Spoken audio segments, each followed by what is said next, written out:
CTS는 다음 세대와 가슴 뛰는 세상을 열어갑니다라는 슬로건으로 다음 세대 부흥과 한국교회 미래를 위한 기획 보도를 이어가고 있습니다. 네, 오늘 뉴스 더보기 시간에는 정부의 보육 정책을 짚어보고 저출산 극복을 위한 한국교회의 역할에 관한 이야기 나누겠습니다. 이화여자대학교 여성학과 백경흔 박사 나오셨습니다. 박사님 안녕하십니까?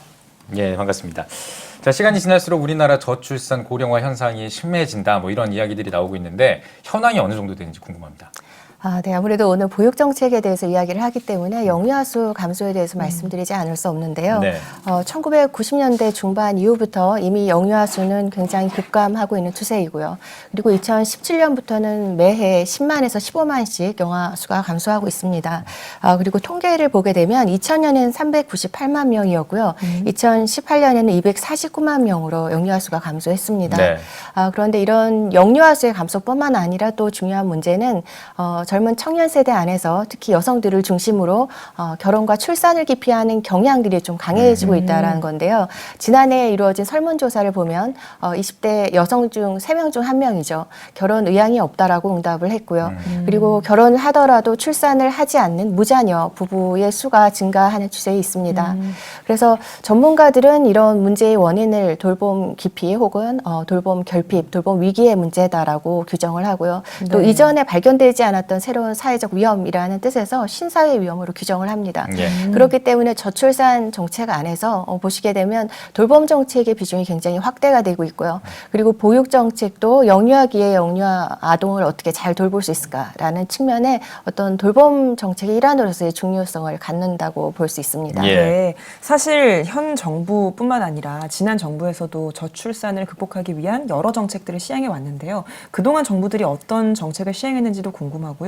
어느 정도의 예산이 투입됐는지도 좀 말씀을 해주시죠.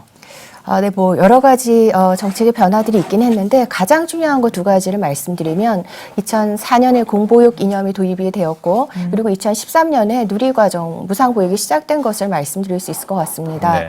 2004년 이전에 영유아법이 개정되기 이전에는 부모가 질병이 있거나 혹은 부모가 일을 해서 직접 돌볼 수 없는 영유아들이 보육 정책의 대상이었다면 2004년에 모든 영유아로 이제 법이 개정이 되면서 보편주의의 이념이 보육 정책에 도입되었다라고 얘기를 하고요. 네. 그리고 2013년에 무상보육은 부모의 소득과 상관이 없이 전계층의 모든 영유아에게 종일 보육이 무상으로 지급되는 제도가 이제 시작이 되었습니다.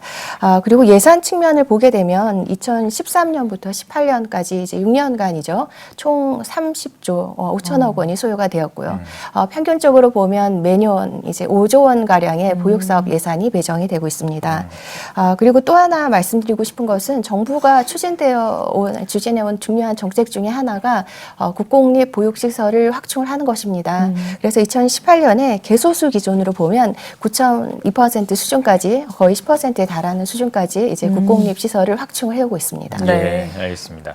이 저출산 관련해서 보육 정책을 정부가 펴고 있는데 어떤 점에 좀 주목을 하면 좋겠는지 이야기를 좀 해주시죠. 물론 변해야 될 거는 아직도 많이 남아있지만요. 예. 그래도 어느 정도 지금까지 보육 인프라가 양쪽으로 확대가 되어 왔다라고 볼 때 보육의 질을 개선하고 양질의 보육을 제공하는 것이 이제 관건이라고 볼 수 있고요. 네. 보육교사의 문제를 좀 말씀을 드리고 싶은데요. 아동 학대 뉴스가 심심치 않게 뉴스에서 보도가 되죠. 네.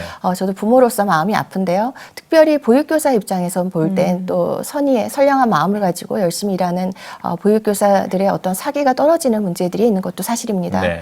그렇기 때문에 사회적으로 보육교사에 대한 인식이 좀 개선이 되었으면 좋겠고요. 그리고 결국 아동 학대가 근절이 되고 양질의 보육이 되는 것은 교사가 좋은 조건에서 일을 하는 것이 가장 중요한 해결책이 될 수 있습니다. 예. 그렇기 때문에 교사의 근로조건 개선도 매우 중요하고요.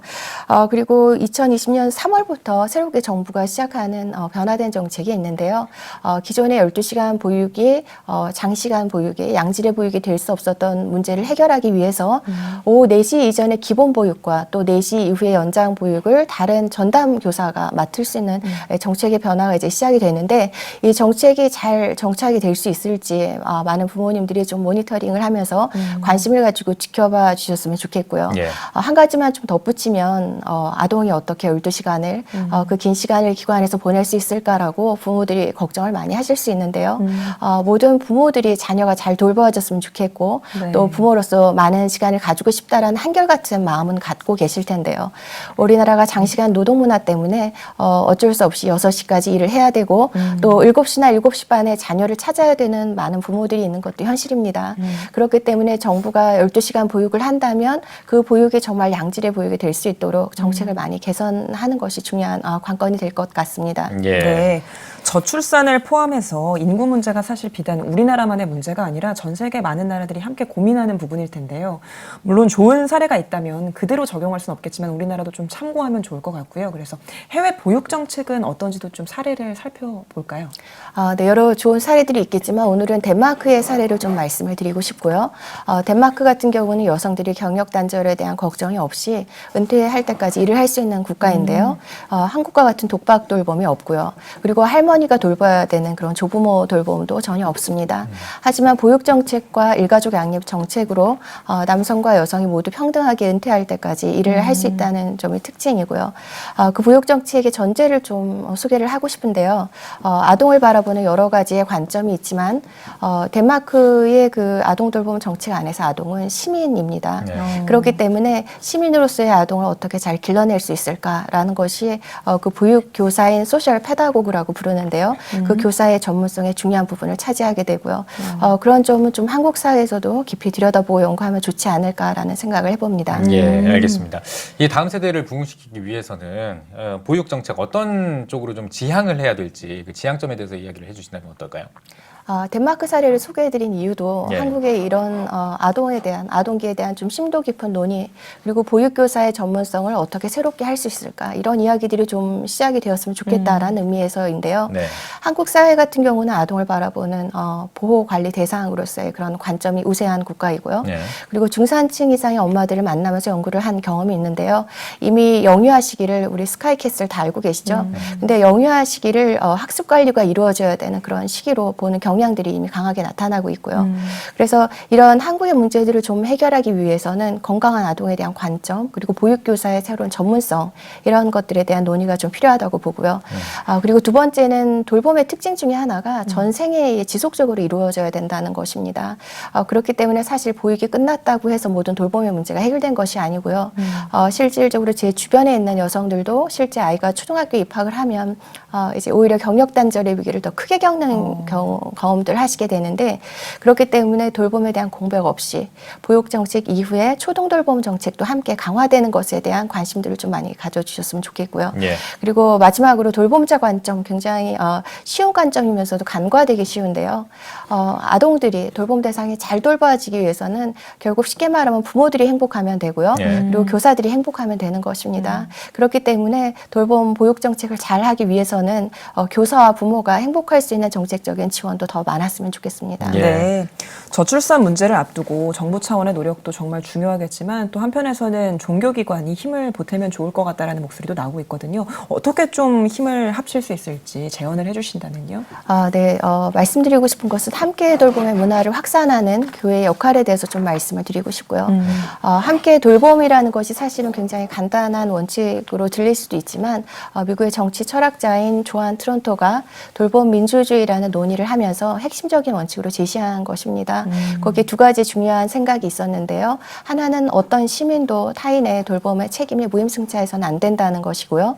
또 하나의 중요한 원칙은 어느 누구도 원하지 않는 독박 돌봄의 굴레에 갇혀서는 안 된다는 것입니다.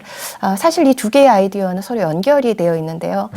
근데 한국 사회에서 남성 생계 부양 모델이었죠. 그렇기 때문에 아버지들은 경제적인 가장으로서의 생계의 책임을 다했기 때문에 돌봄 책임에는 무책임해도 출산해도 되는 특권을 누릴 수가 있었는데요.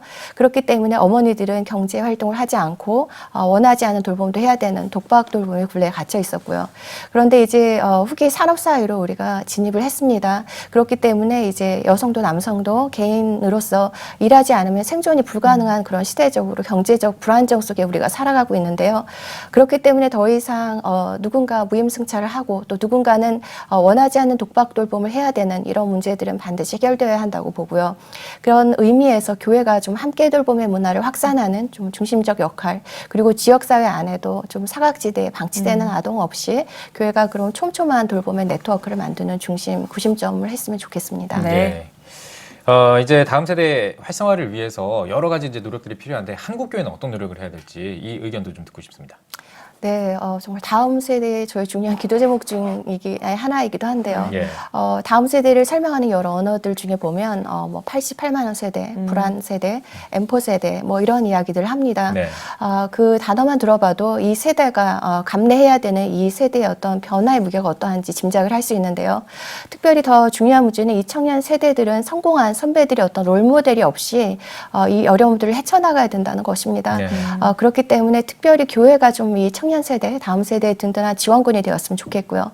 이 저출산을 포함해서 현재 사회가 어떻게 변화하고 있는지 그 변화를 읽어낼 수 있는 힘을 좀 이 청년 세대들에게 주었으면 좋겠고 그리고 건강한 대안들을 교회 안에서 좀 도출을 해낼 수 있도록 지원을 많이 해줬으면 좋겠고요. 예. 혹시 덧붙일 수 있다면 그 82년생 김지영을 통해 이 세대를 살아가는 여성들이 어떤 어려움들을 겪는지 이제 많은 분들이 공감을 하고 계실 것이라고 생각을 하는데요.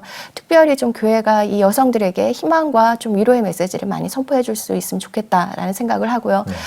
가끔 이제 힘든 상황에서 직업인으로 엄마로 아내로 살다가 힘들고 교회 가면 또다시 좋은 아내나 좋은 엄마가 돼야 되는 그런 메시지를 듣기도 하는데 그것이 아니라 복음 안에서 여성도 남성도 소중하고 존중을 받을 중요한 존재로 지음을 받았고 또한 생육하고 번성하고 다스리라는 그 동일한 소명을 남성도 여성도 동일하게 가지고 있기 때문에 부모로서 함께 돌보고 또한 시대적인 부르심 그리고 사회적 부르심 앞에 동일하게 사명을 발견하고 또 부모로서 또한 그 사회인으로서 살아나가는 일을 같이 협력해서 잘 그 부르심을 완성해 갈 수 있도록 좀 교회가 격려하고 지지해주는 좀 위로의 메시지들을 강단에서 많이 선포를 해주시면 좋을 것 같습니다. 네. 마지막으로 한국교회 성도님들께 한 말씀 해주시고 대담 마무리하겠습니다. 네, 저출산 위기라고 많이 이야기를 하는데요. 저는 이 위기라는 단어를 좀 변화로 바꾸어서 생각을 하면 좋을 것 같습니다. 저출산, 출산율이 감소하기 때문에 이제 우리의 삶의 어떤 기반들이 흔들렸고 그래서 우리가 살아온 과거에 대해 좀 건강하게 성찰하고 반성할 수 있는 시간, 기회가 생겼는데요. 위기가 아니라 어떤 새로운 변화를 맞이해야 될까라는 곳에 좀 방점을 찍고 교회가 새로운 변화의 방향을 함께 모색했으면 좋겠습니다. 네, 네. 알겠습니다. 네, 오늘 뉴스 써보기 시간에는 이화여자대학교 백경은 박사와 함께 이야기 나눠봤습니다. 박사님 오늘 나와주셔서 고맙습니다. 고맙습니다.